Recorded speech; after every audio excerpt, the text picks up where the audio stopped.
Alright, we're going to see if I can do this in just a few minutes to help you guys out. Let's see, because I have 4 of these to make, and I probably might have to stop it for a meeting. Exponential. That is exponential. Let's back it up a few. There we go. Exponential, and we're going to do growth and decay. Alright, so I'm going to create 2 quick graphs right here.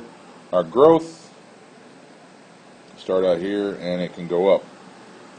Decay starts out here somewhere and will come down. Okay? So, from this information, we can tell that, okay, you're going to see probably an exponential growth maybe in a population. Okay? Population or money. We're talking about interest. Okay, decay you will probably see in some type of science form, like isotopes or things that might have a shelf life that lasts only a certain amount of time. Okay, I actually worked when I worked for Delta Airlines. The O-rings actually had a shelf life. Believe it or not, little gasket material had a shelf life, and that's fine. Just gee whiz information for you. All right, the parent function for this is simply y equals b of x, and don't forget we can always put in f of x if we want to. I can put it as f of x equals b of x. Okay, that's just not scientific notation. That's regular function notation. Okay, lots of math terms running around in this big old head. Okay. So now the equation that you will eventually use, or we have talked about, is going to be y equals a times b of x. Okay.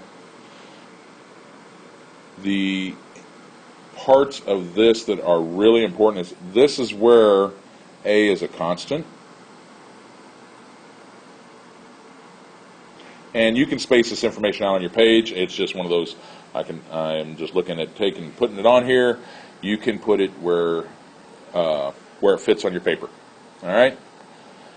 Going with this, growth, though, and I'm going to put the equation back up here, y equals a times b of x.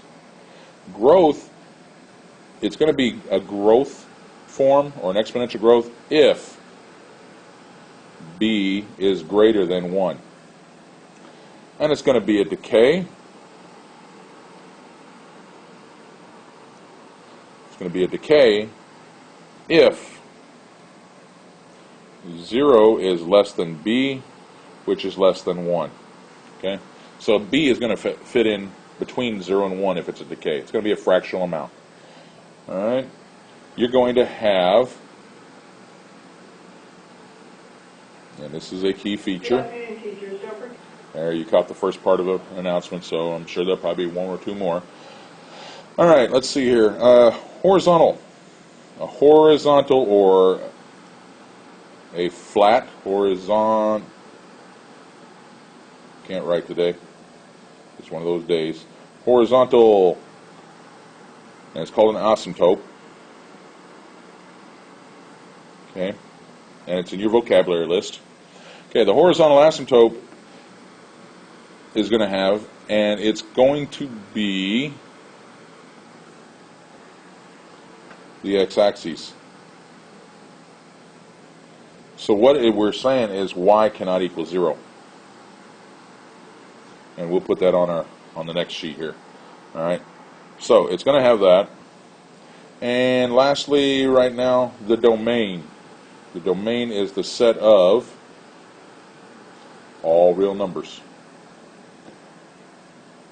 All real numbers. Okay. Thought I hit the pause button. That's why I stopped there. Range is the set of, and this has a limit on it. So it is 0. It starts at 0, and it goes, y has to be greater than 0, and it reaches all the way up to positive infinity. Okay? And that also added part of that, y cannot be 0. Okay? So that is really the information you need. See what you can come up with for your project from that. If you have any questions, just Edmodo me and let me know where you need some more explanation. Have a good day.